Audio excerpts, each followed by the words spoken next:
Tea-Biz Podcast delivers tea news that you need to know. A recap of the week's major headlines with commentary and cultural trends hosted by Dan Bolton. It is the voice of origin for tea professionals and enthusiasts worldwide. Tea nourishes and inspires. It is an ancient plant-based medicine that simultaneously heals and energizes the body as it soothes the mind. Making fine tea is a blend of artistry and craftsmanship. The $200 billion tea trade is fundamentally local, yet exerts global influence, employing millions to enhance the well-being of all.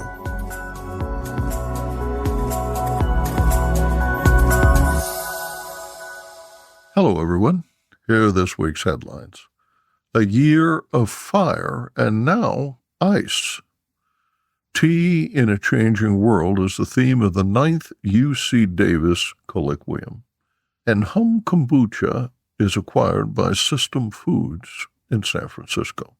Plus, the decade-old World Tea Academy is making a fresh start in the new year, unveiling a new website and a refreshed portfolio of online and on-demand classes at lower fees. The curriculum spans the interests of tea enthusiasts and offers 5 certifications for those employed in tea. Australian Tea Masters founder Sharyn Johnston designed the new curriculum and organized the website. She is with us today to talk about joining forces with Questex, owners of the World Tea brand. Quote, "This partnership marks a landmark moment for us, offering an extraordinary opportunity to showcase our deep commitment to tea education on a global stage," she said. More in a minute, but first, this important message. What makes a perfect cup of Ceylon tea? The perfect cup is from the tea businesses that ensure the protection of all the children living within their tea estates. We salute Kailani Valley, Talawakili, Bogawanthalawa, Harana, and Elliptia tea estates. Support Save the Children, Sri Lanka. China is testing the endurance of tea plants subject to months of summer highs that exceeded 40 degrees Celsius, followed by the country's longest cold wave in modern history.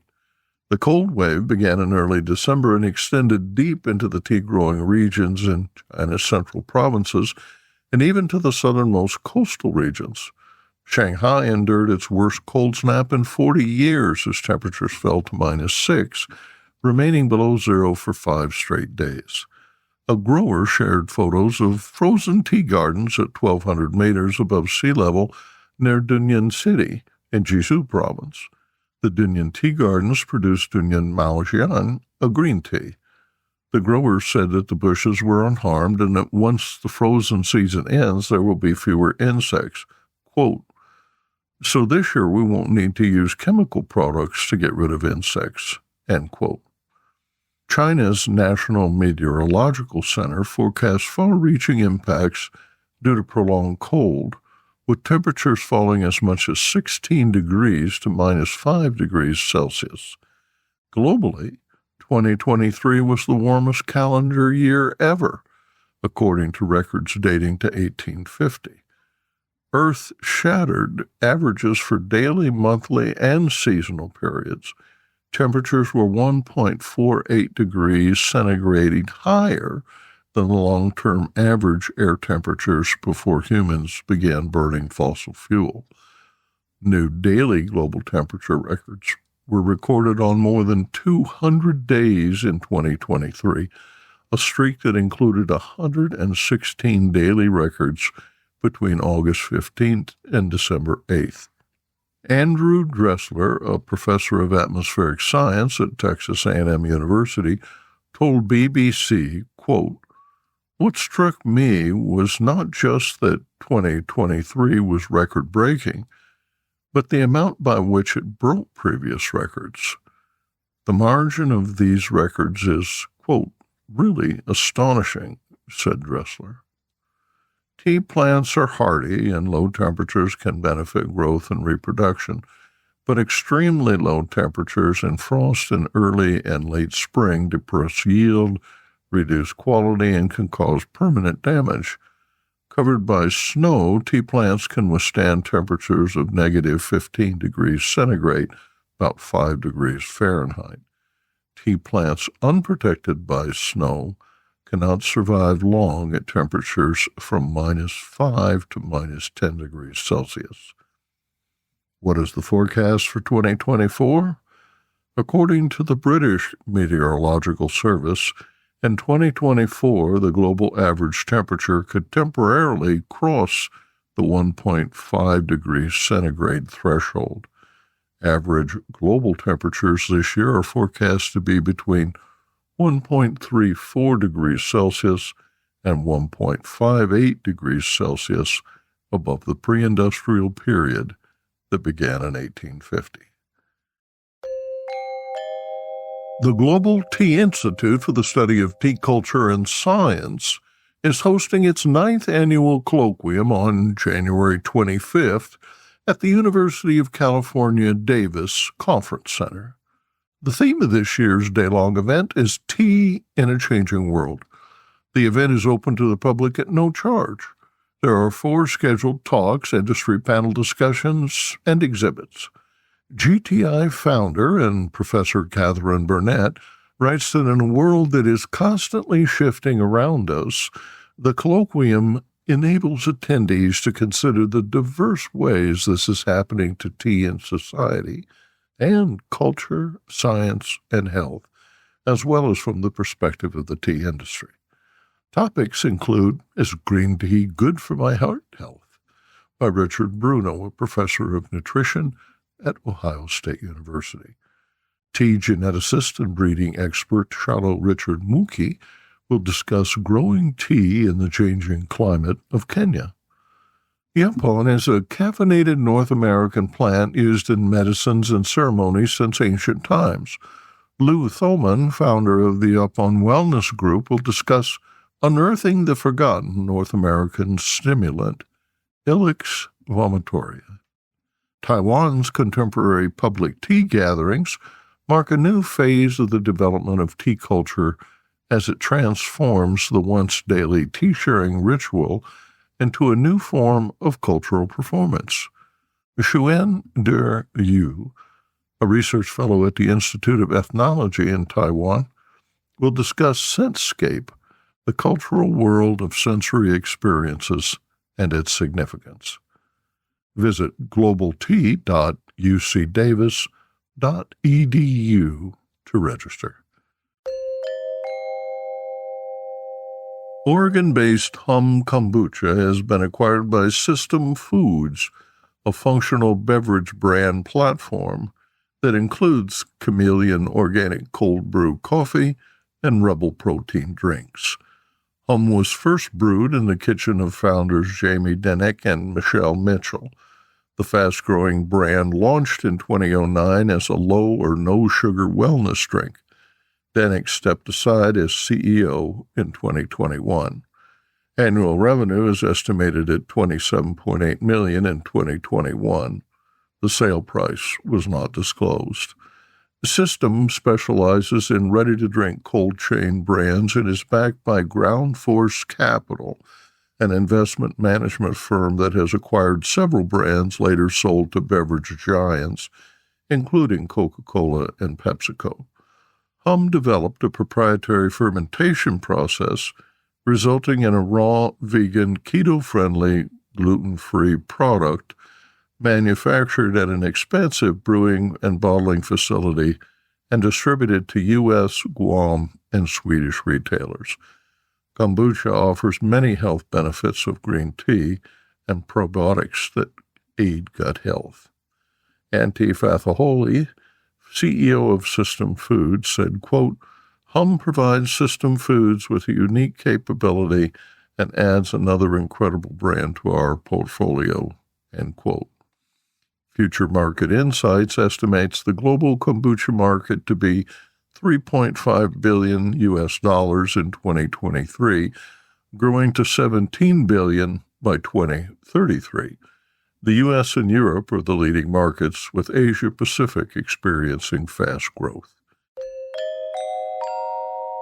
Next, Arvinda Anantharaman in Bengaluru reports this week's India Tea News.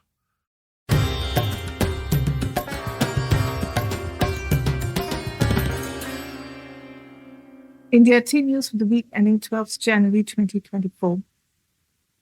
The year has begun with a meeting of the tea industry stakeholders with the Union Commerce Minister. On 6th January 2024, the Union Commerce Minister Piyush Goyal met tea industry representatives from Assam and West Bengal.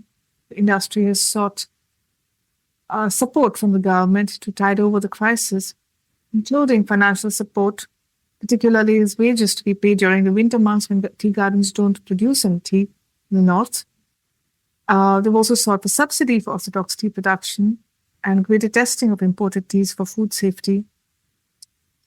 The group has asked for trade delegations to be sent to Iran and other countries to retain old markets and also gain a foothold in potential ones. And key to the conversation was the need to resuscitate Darjeeling, which is seeing low production, low prices, and an increasing number of gardens being sold due to this financial inviability. And speaking of Darjeeling, in 2023, Darjeeling produced under 6.5 million kilos of tea, down 9% from 2022, and perhaps the lowest normal year output from the last 50 years. The reason is multifold. At least 10 gardens have closed last year, and climate change has also impacted production. But despite low volumes, prices have not gone up. The average prices at auctions last year were 315 rupees a kilo. And while this is not representative of true prices, as only about 1.5 million kilos of Darjeeling sold via auctions, it's still indicative of the crux of Darjeeling's problem. It looks to be seen how the rest of 2024 will pan out for the Indian tea industry. And now, a word from our sponsor. Hello, I'm Bogdan, a passionate tea drinker and the inventor of the ultimate tea machine, the Brew Maker 1. Preparation is key to making fine tea. Sequential steepings deliver the best taste possible and unlock the true value of whole leaf teas and botanicals. Brew automates that process without using any pots or capsules. This simple-to-operate, smartphone-controlled device stores steeping profiles to consistently make great tea at the push of a button. Brew also reduces time, waste, and energy. That's because I engineered the brew to remember control settings for temperature, brewing time, and quantity. Using my patented process lets you stack steep simply and conveniently. The decade-old World Tea Academy is making a fresh start in the new year, unveiling a new website and a refreshed portfolio of online and on-demand classes at lower fees. The curriculum spans the interests of tea enthusiasts and offers 5 certifications for those employed in tea. Australian Tea Masters founder Sharyn Johnston designed the new curriculum and organized the website. She is with us today to talk about joining forces with Westex, owners of the World Tea brand. Quote, "This partnership marks a landmark moment for us, offering an extraordinary opportunity to showcase our deep commitment to tea education on a global stage," she said.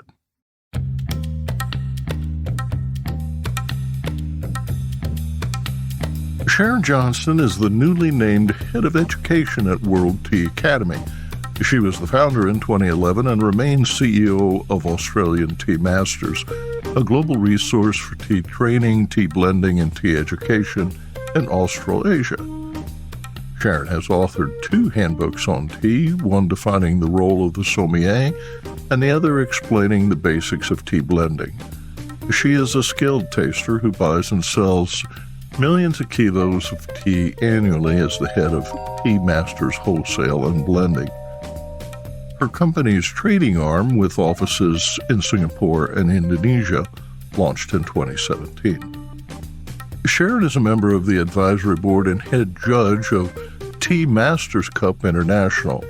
She has traveled to more than 20 countries, where she often speaks at conferences and festivals attended by tea enthusiasts and professionals. Tea Masters offers a portfolio of approximately 30 tea courses across all sectors with a strong focus on specialty teas. Australian Tea Masters has organized and will operate the newly updated educational platform developed for World Tea Academy. Welcome, Sharyn, to the Tea Biz podcast. Thanks so much for joining us today. Hi, Dan. Good to talk to you again after so long. So tell me, what do you enjoy most about teaching people about tea? Number one is all the different people I meet around the world. When we run a class, they're all so different and they've all got different likes and dislikes in tea. And it's just a great opportunity to travel and meet people and learn every day about tea myself, something new. I probably want to share, my experiences with all the travels I've had. I mean, I've gone to Origin in, so many different countries. I've trekked them out into the tea farms. I've met the small farmers. I've really put a huge amount of energy in the last 6-7 years. I mean, at least half a year traveling to tea farms and meeting the people at the ground level, experiencing, making tea with them, understanding the processes. And I want to be able to share that, through education. And for me, that's going to be probably my big focus is, showing the real world of tea, not the commercial world, but showing the real world of tea through education. Tim McLucas, VP and market leader at Bar and Restaurant Group at Questex, writes that Australian Tea Masters is, quote, uniquely positioned to support the growing demand for online tea education, plus provide new opportunities for professionals to meet and learn in person and connect face-to-face with the tea community, including producers, retailers, suppliers, and other key industry stakeholders, end quote. I hold World Tea in high regard, and as the first editor and publisher of World Tea News, I have followed their competitions and education programs since they were created. It sounds like you and they are well paired in this new venture, Sharyn. Oh, thank you. Yes, I'm very honored to have been asked to collaborate with World Tea Academy. 12, 13 years ago when I started in tea, I first went to World Tea Expo and to, try and learn more about tea. And I was so impressed with the classes and just having people together who all love tea was just such a great experience. So I've attended every expo since then. I've attended and I've always loved it. I can't believe actually to have this opportunity to work with and collaborate with World Tea Academy because I see great opportunities in the education side of tea. It's very important. How will you differentiate your program from others? I'd like you to share your vision of how the Academy might evolve. We've built a new website. It's very modern now. We've enhanced all the contacts. We've added over 1,000 new photos, images of tea plantations and things like that. We've got a long way to go. I mean, we've got some really amazing ideas for the future. We want to build that. One of the things we've already introduced is a new basic foundation course in tea, because I think that was one of the important things that was missing from the Academy. And we actually developed the world's first Tea 101 course online about 9 years ago, before it was sort of, the thing to do. And we just had so many positive comments over the years from that particular course. The foundation course is only $85. The 8 self-paced lessons cover a broad range of topics from tea types and origins to cultivation and processing, brewing techniques and tasting tips, as well as ceremonies and culture, serving etiquette, health benefits, and even food pairing. Why is tea education needed more now, and how do you differentiate your program from others? If you look at the way the specialty coffee industry has gone from being, instant coffee to granulated freeze-dried coffee right through to now, baristas and the level there that when people walk into a cafe and want to know about the product. And we're still so far behind in tea. And that's why education is critical to the tea industry moving forward. You go into a cafe and the only thing pretty much you get offered is the English breakfast, Earl Grey, peppermint or chamomile. And we want to change that. We want World Tea Academy to be the best education platform in the world and to have a lot of exciting content. So we inspire the younger people. I think that's very much the key to moving forward. So that's one of the things we want to focus on is how we can make tea a bit more trendy as well. We've got some really good ideas, especially on the specialty side, that we'll be releasing in the next month or so. That's one of my key focus areas. Specialty tea retailers rely on well-trained staff. Kevin Gascon, a partner at Camellia Sinensis in Montreal, told me the amount of information most clients need is really quite small, but he said, quote, all this in-depth information helps to drive the company culture and inspire the staff to sell it.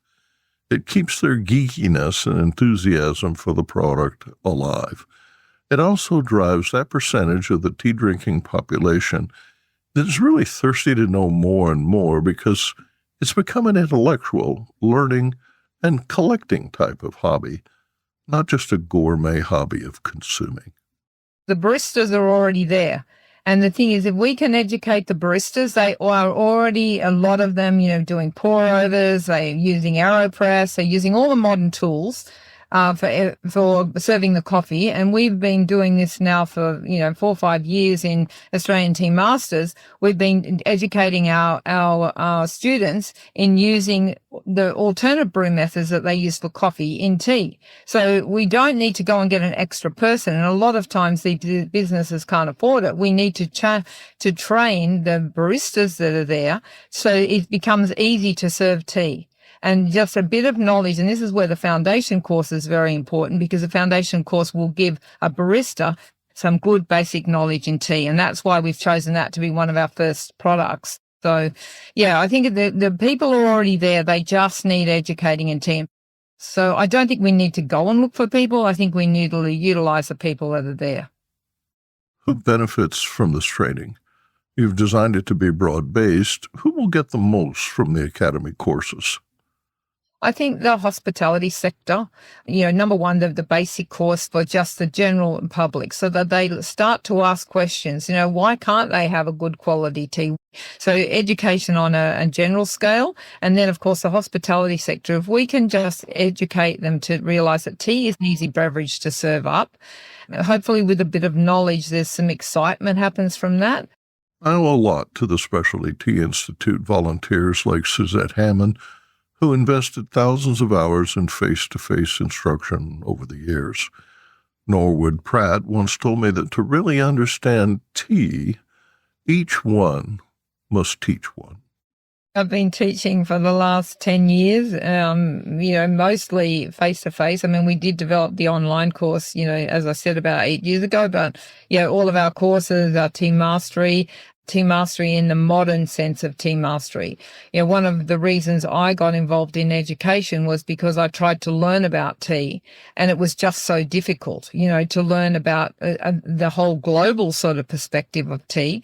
You could go to China, you could learn about their teas, you could go to, Sri Lanka, you could learn about their teas, but pulling it all together was very difficult. So I think that has been really helpful and we will continue with that. We will still have the face-to-face classes. We still hold those in Singapore, in Sri Lanka, in Indonesia, in Australia. But, the thing is people are busy these days. So online is very helpful and we want to make the courses much more, self-paced so they can really sit and relax and enjoy their education online. So they both have their place. They're both very important. And World Tea Expo is still a great venue for people to come in a crunch for 3 to 4 days and learn a lot about tea. So, I will be there this year, of course, and it'll be exciting to see the new speakers that they've got, because they always manage to pull a good lineup of speakers. So, I think that anyone interested in tea, is a great place to go.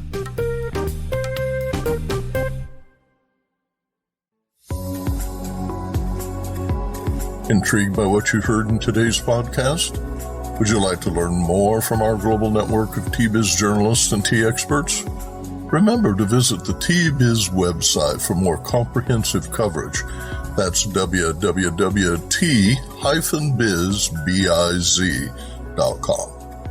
Thanks for listening. Farewell till next week.